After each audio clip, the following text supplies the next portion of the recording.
Hey, Gracie. So, we are looking at this light moving through different media lab.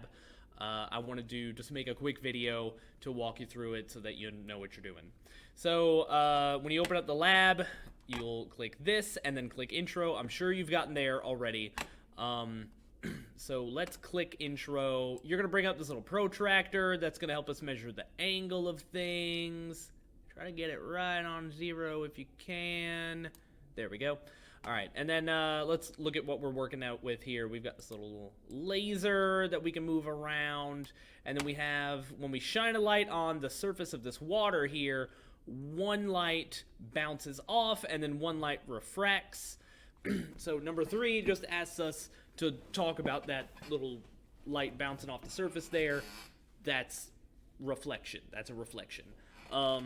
Which I'm sure you're already familiar with. You know, you've seen a mirror before. You know that light reflects.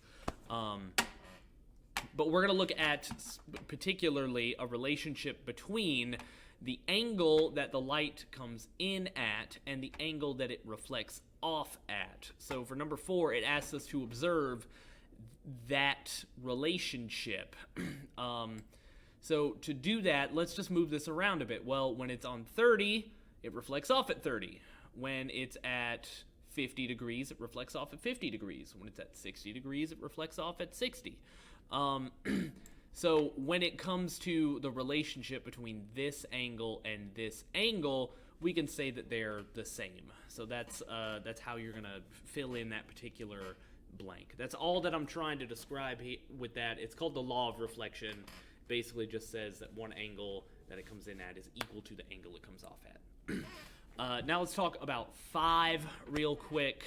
So for that, we take out this green intensity meter, which lets us measure how much light a beam of light is made of. Right here, it's 100% because 100% of the light is going through this little thing right here. This is like the little viewfinder for the intensity meter. So you shine it on that, and oh, look at that, it's 100%. So then we're going to measure the refracted light. Refracted light is the light that goes through a medium. That's over here, and you'll take a measurement for that. It's going to be different for everybody because everybody's going to have this at a slightly different angle, and you can see as I move this, it changes in intensity. And then after you get that, you'll measure the reflected intensity, which again is going to be different depending on the angle that you've got it at. It's okay if your numbers don't look exactly like this one. And then you'll add them up, and you're going to observe that something is true about those. I'll let you discover that for yourself. But it always adds up to this. You can do it over and over again at a bunch of different angles, and it always adds up to the same number. So I'll let you kind of find that out. So then let's talk about refraction specifically. It says when I pull the laser pointer over to 30 degrees, let me do that now, pull it over to 30, what angle does it point on the other side of the protractor? Meaning, if it's at 30 while it's up in the air, when it's in the water, what is the angle? Now for this, I don't need the intensity meter, I can put that away. So I lined the laser up at 30 degrees, and it pointed to, well, let's use our protractor. We start at 0. Each of these tick marks is 5. So 5, 10, 15, 20, somewhere around maybe 22. So we'll put 22 right there. And in fact, I'll write it right on your lab. 22 right there. And then it asks us to do it again at 2 other angles, just to try 2 more of them and see if it always changes the angle in this weird way where it goes in at 30 but then it comes out at a smaller angle. We'll move it to 45. Whoops, that's it right there. We'll move it to 45.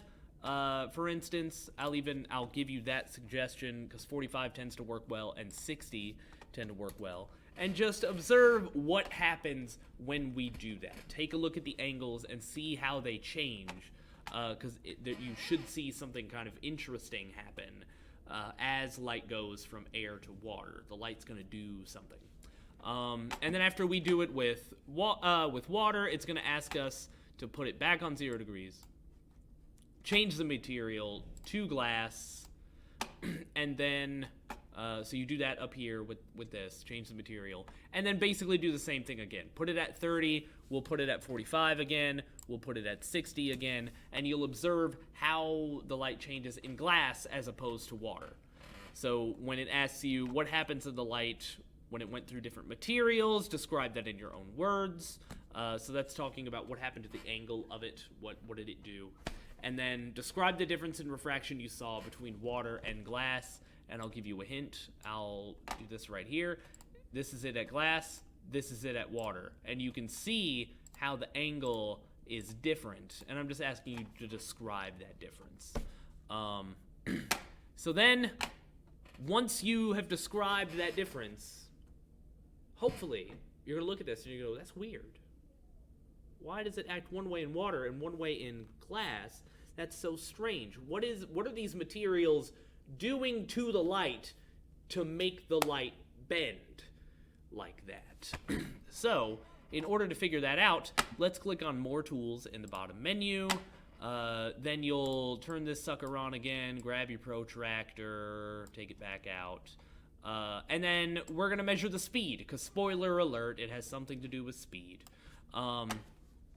So take out the orange meter on the left side. We're going to look at the speed of light in air, which is 1c, which FYI is 300 million meters per second. Light is very fast.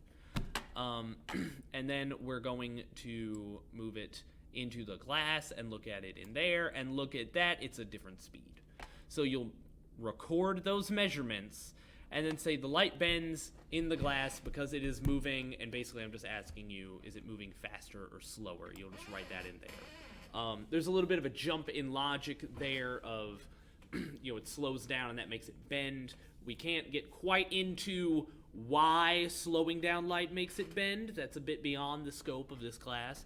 But know that, that's what's going on there. But I'll let you kind of, work through this and discover this phenomenon for yourself. And then when it comes to what changed about the light to cause the refraction, I kind of just told you that we'd speed up and slow down light. But, work through this and discover that for yourself.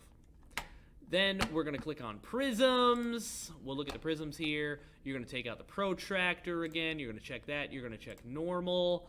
And then you're going to play around with different kinds of light that you can shine through the prism. So just pick a prism, and then you can kind of move it around however you'd like.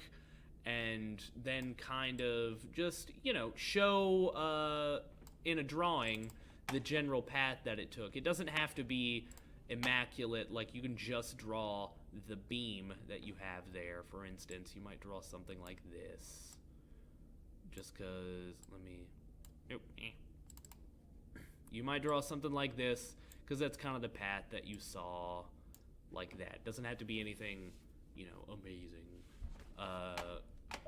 Because we'd be here all day if you had to draw the protractor and draw the laser beam and everything. And then you can even change how many of these you have, and look at that, isn't that nuts? And you can change to a white light, and oh my gosh, a rainbow is made. How beautiful. Anyways, so yeah, work through those, kind of play around with it. This is meant to be sort of an exploratory element to this, just something to kind of look at different ways that light gets changed by these prisms. Like, that's insane, right? It reflects off of that part of it when you do that. I don't know. I think that's something beautiful. Then you choose the white light, choose the triangular prism, make a rainbow called dispersion. So basically what I just did there, you'll do work through these and then draw another one. And then that's about it. You'll be done. Thanks for reaching out and asking questions, Gracie. Always appreciate that. Thank you so much. If you have any more questions, please let me know. I will talk to you later. Bye.